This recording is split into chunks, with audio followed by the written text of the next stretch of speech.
సావిత్రిబాయి పూలే గారి జయంతి ఉత్సవాల కార్యక్రమానికి నన్ను మా ఇంటికి వచ్చి అన్న ఫోన్ ద్వారా కాకుండా చాలా సందర్భాల్లో చాలా కార్యక్రమాలకు అన్న నన్ను ఎప్పుడు పిలుస్తుంటారు, కానీ ఏదో ఒక ఆటంకం వల్ల మిస్ అవుతూ ఉంటా. లాస్ట్ టైం వైజాగ్ వెళ్ళినప్పుడు కూడా నేను వెళ్ళాల్సింది ఉండే, కానీ అప్పుడు నేను సౌత్ ఆఫ్రికా వెళ్ళినా అన్నమాట వినాయక చవితి అప్పుడు. ఈ కార్యక్రమానికి అయితే స్పెషల్గా మా ఇంటికి వచ్చి అన్న చెల్లె నువ్వు రావాలరా ఖచ్చితంగా అని చెప్పి చాలా ప్రేమగా నన్ను ఒక ఇంటి ఆడబిడ్డలాగా ఇన్వైట్ చేసినందుకు ముందుగా మా బైరి నరేష్ అన్నకు నేను శిరస వంచి కళాభివందనాలు తెలియజేస్తున్నా. థ్యాంక్ యూ అన్న, థ్యాంక్ యూ సో మచ్. ఇక్కడ చూస్తుంటే స్టేజ్ మీద నన్ను నేను చూసుకున్నట్టుంది, ఎందుకంటే ఎప్పుడు సందర్భం రాలేదు. యూట్యూబ్లలో ఏం తమ్ముళ్ళు పెడతారని భయం వేస్తుంది, కానీ చాలా అంటే చాలా హ్యాపీగా ఉంది. ఎందుకంటే 34 పెళ్ళిళ్ళు అన్న మీరు చేసింది 234. వామ్మో, నేను ఓన్లీ 34 విన్నా. 234 అంటే ఇంకా చాలా నిజంగా అంటే అన్న ఈ సిద్ధాంతంతో ముందుకెళ్తున్నాడు కాబట్టి బయట ఇట్లా social media, print and electronic media, social media ద్వారా తెలుస్తుంది. కానీ నేను చిన్నప్పటి నుంచి అంటే మా కుటుంబ నేపథ్యం ఏంటంటే మా నాన్న మా అమ్మకు 20 years అప్పుడే మా నాన్న చనిపోయాడు. ఆమెకు పెళ్ళైన 5 yearsకే మా అక్క నేను ఇద్దరము. సో ఒక కుటుంబంలో కానీ చుట్టాలలో జనరల్గా ఊర్లలో ఉండే ఆచారం ఏంటి, భర్త లేని వాళ్ళు బొట్టు పెట్టుకోవద్దు, ఫంక్షన్లకి దూరంగా ఉండాలి, పూజలకి దూరంగా ఉండాలి అని అంటారు కదా జనరల్గా. అది చూసుకుంటూ పెరిగినాం కాబట్టి నాకు పెద్దగా పూజలు అవన్నీ నాకు వంట పట్టలేవు, మా అక్కకు తగిలినాయి కానీ నాకు వంట పట్టలేవు. సో అట్లా నేను అట్లా చూసుకుంటూ పెరిగిన. ఇక పెళ్ళి విషయానికి వస్తే మేము చాలా చిన్నప్పటి నుంచి అన్నీ చూసుకుంటూ పెరిగినాము. కానీ మా అక్క పెళ్ళి మేము మా అమ్మ నేను ఇద్దరమే చేసినాం, ఎవ్వరు మాకు అన్నదమ్ములు లేరు, మేము ఇద్దరమే సిస్టర్స్, నాన్న లేడు కాబట్టి అక్క పెళ్ళి నేను అమ్మ ఇద్దరమే కలిసి నిలబడి ఏ పనైనా మేమే కలిసి చేసి పెళ్ళి చేసినాము.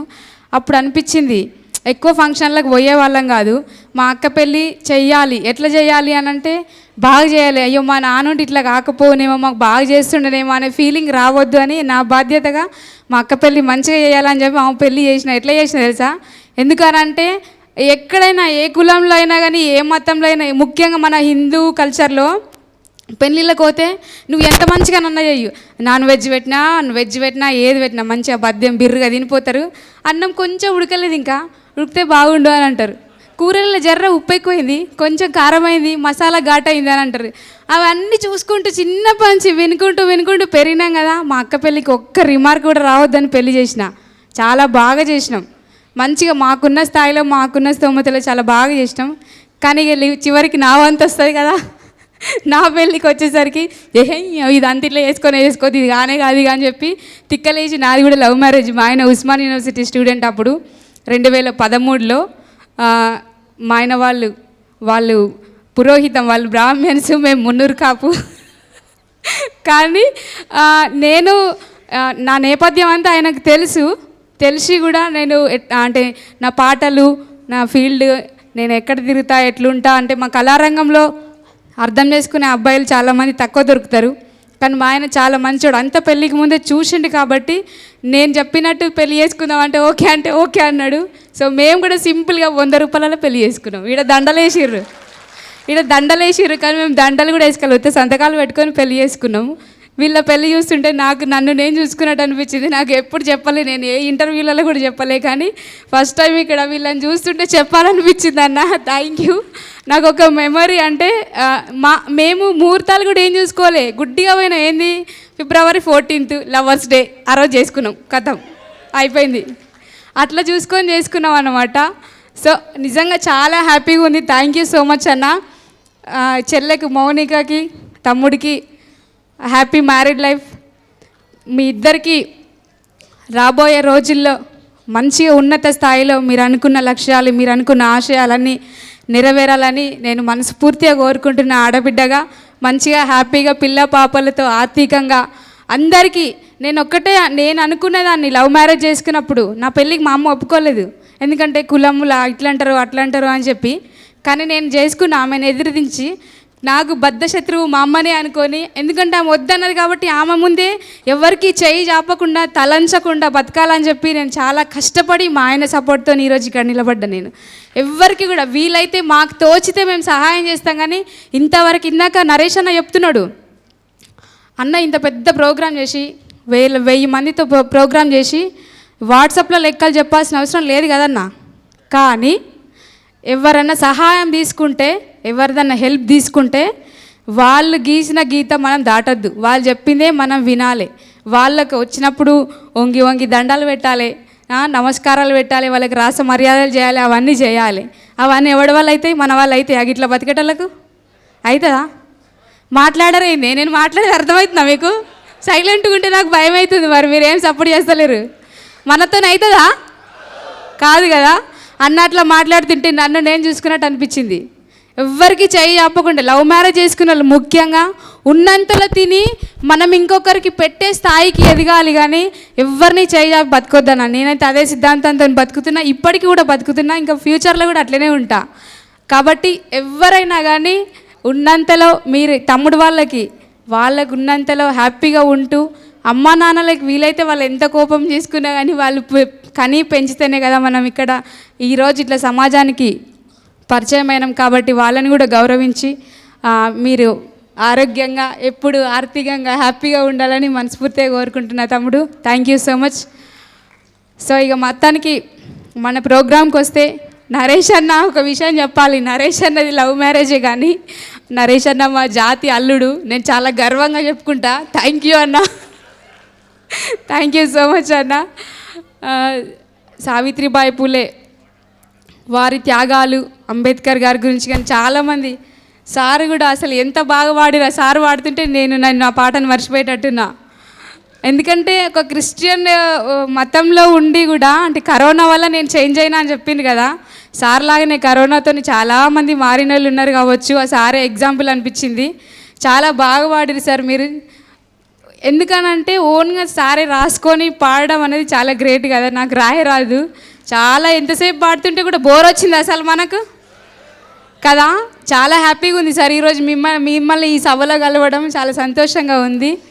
ఒక్కసారి మనం తమ్ముడు రాంబాబు రాసిన పాట, అనగారిన జీవితాల్లో అక్షరధారి, పొద్దై పొడిసెను చదువుల జెండగా మారి, ఈ దేశపు మొదటి పంతులమ్మగా చేరి, మన జీవితాల్లో నింపిందో వెలుగుల దారి. అనగారిన జీవితాల్లో అక్షరధారి, పొద్దై పొడిసెను చదువుల జెండగా మారి, ఈ దేశపు మొదటి పంతులమ్మగా చేరి, మన జీవితాల్లో నింపిందో వెలుగుల దారి. మరువద్దుర సమాజమా మహనీయులను, మరువద్దుర సమాజమా మహనీయులను, తల్లి సావిత్రిబాయి పూలే సావిత్రిబాయి త్యాగాలను.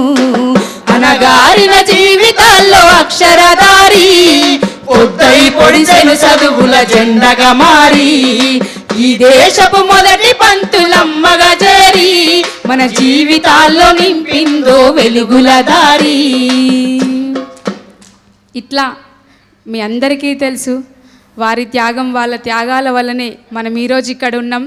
అన్నకి చాలా ఇష్టమైన పాట నరేష్ అన్నకి. నా పాట నేను ఫస్ట్ రిలీజ్ చేయగానే చాలా మంచి పాట, మహనీయుల పాట. అక్కడున్న మహనీయుల త్యాగాలని స్మరించుకుంటూ ఒక 30 ఏళ్ళ కింద వచ్చిన పాట. నేను అంటే అన్ని పాటలు మేము పాడుతున్న పాటలు అన్నీ కొన్ని రకరకాల ఆలోచనలతో చేస్తాం, కానీ మహనీయుల పాట నేను చేసినప్పుడైతే ఆ పాటని నేను 30 ఏళ్ళ కింద వినుకుంటూ పెరిగి అనేక సభల దగ్గర కూడా పాడుకుంటూ పెరిగిన, కానీ అసలు చాలామందికి పెరియారు ఇప్పుడు మనకు అంటే ఈ నేపథ్యంతో ఉన్న వాళ్ళకంటే తెలుసు, కానీ ఇట్లాంటి పిల్లలకు వాళ్ళ త్యాగాలు అసలు వాళ్ళు ఎట్లుంటారనేది తెలియాలనే ఉద్దేశంతో నేను చాలా ఇష్టంతో పాడుకున్న దండమమ్మ దీనబంధులకు పాట. అందరు మహనీయులు ఒక్కొక్కరి మీద ఒక్కొక్క పాట ఉంటుంది, కానీ అందరూ ఒక దగ్గర ఒకటే పాటలో కనిపించడం అనేది ఆ ఒక్క పాటనే నాకు చాలా నచ్చి నేను భీమసేనని అడిగి ఆ పాట నేను మళ్ళీ రికార్డ్ చేసి వీడియో రూపంలో చిత్రీకరించి తీసుకొచ్చిన. చాలా మంచి పేరు, మంచి ఆదరణ వచ్చింది ఆ పాటకి. ఇట్లాంటి పిల్లలకి కూడా తెలియాలి పెరియార్ ఎట్లుంటారు, నారాయణ గురువు ఎట్లుంటారు అనేది. ఇట్లా పాటల రూపంలో వింటుంటే వాళ్ళ చరిత్ర, ఒక పుస్తకం చదివితే వచ్చే నాలెడ్జ్ ఒక పాట వింటే కూడా వస్తుంది కదా అనే ఉద్దేశంతో నేను ఆ పాట రికార్డ్ చేయడం జరిగింది. దండమో మాదిన బాంధులకు మహనీయుల్లారా, అందుకోండి పేదొల్లా దండాలు మహనీయుల్లారా. దండమో మాదిన బాంధులకు, చప్పట్లు కొట్టాలి అందరూ.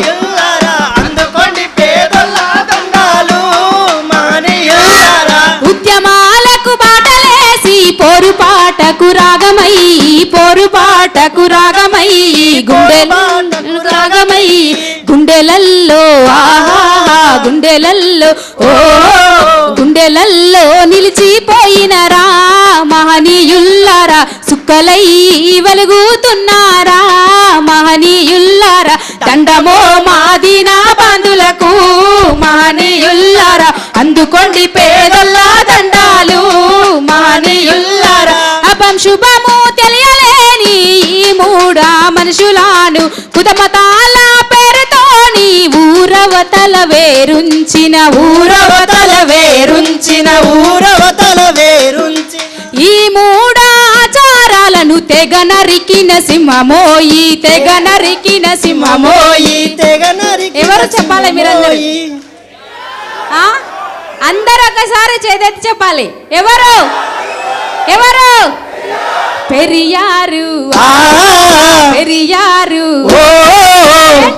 నేటికి పెరియారంటే రయ్యో మహనీయుల్లారా, మూడాచార్యులకు మహనీయుల్లారా. దండమో మాదిన బంధులకు మహనీయుల్లారా, అందుకోండి పేదొల్లా దండాలు మహనీయుల్లారా. దండమో మాదిన బంధులకు మహనీయుల్లారా, అందుకోండి పేదొల్లా దండాలు మహనీయుల్లారా.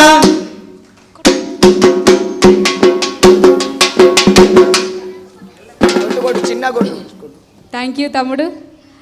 అమ్మయ్య, నాకు కొంచెం వీళ్ళు సోపతి దొరికిరు, ఎవరు ఉన్నారా లేరా అనుకున్నా. Thank you. అవునన్నా, మల్టీ టాలెంటెడ్ అందరు ఉంటారు ఇక్కడ. నాకు ముఖ్యంగా చాలా ఆత్మీయులు తమ్ముళ్ళు ఇక్కడ, లోకేష్ తమ్ముడు, నాస్తిక్, రాకేష్, వీళ్ళందరూ. నేను ఈ పాట చేసినప్పుడు, ఈ చరణం వచ్చినప్పుడు తమ్ముడు మీరు రావాలి అని చెప్తే, నేను భువనగిరి దగ్గర ఆదిలాబాద్లో షూటింగ్ పెట్టుకుంటే వీళ్ళందరూ వచ్చిర్రు, ఇక్కడ ఉన్న వాళ్ళు చాలామంది వచ్చిర్రు. ఆ చరణంలో వీళ్ళందరూ కనబడతారన్నమాట. ఒక్క పిలుపుతోనే వచ్చిర్రంటే వాళ్ళ ఉద్యమ స్ఫూర్తి, వాళ్ళ ఇంట్రెస్ట్, వాళ్ళు ఎట్లా పనిచేస్తున్నారు అనేది అర్థమవుతుంది. థ్యాంక్ యూ సో మచ్ తమ్ముడు. అన్న మీకు వదినమ్మకి మనస్ఫూర్తిగా ధన్యవాదాలు తెలియజేసుకుంటూ థ్యాంక్ యూ సో మచ్ అన్న. పలుగురాళ్ళ పాడుల దింప పోచమ్మ గుళ్ళు అవి కానుకుల కంచే, ఆ కంచే శైలో నిలబడి కాలు దక్కయ్యో నాపై పాట పాడయ్యో. పలుగురాళ్ళ పాడుల దింప పోచమ్మ గుళ్ళు అవి కానుకుల కంచే, ఆ కంచే శైలో నిలబడి కాలు దక్కయ్యో నాపై పాట పాడయ్యో. పలుగురాళ్ళ పాడుల దింప, పలుగురాళ్ళ పాడుల దింప, పలుగురాళ్ళ పలుగురాళ్ళ పాడుల దింప పోచమ్మ గుళ్ళు అవి గానుగుల కంచే, ఆ కంచే శైలో నిలబడి కాలు దక్కయ్యో నాపై పాట పాడయ్యో. పలుగురాళ్ళ పాడుల దింప పోచమ్మ గుళ్ళు అవి గానుగుల కంచే, ఆ కంచే శైలో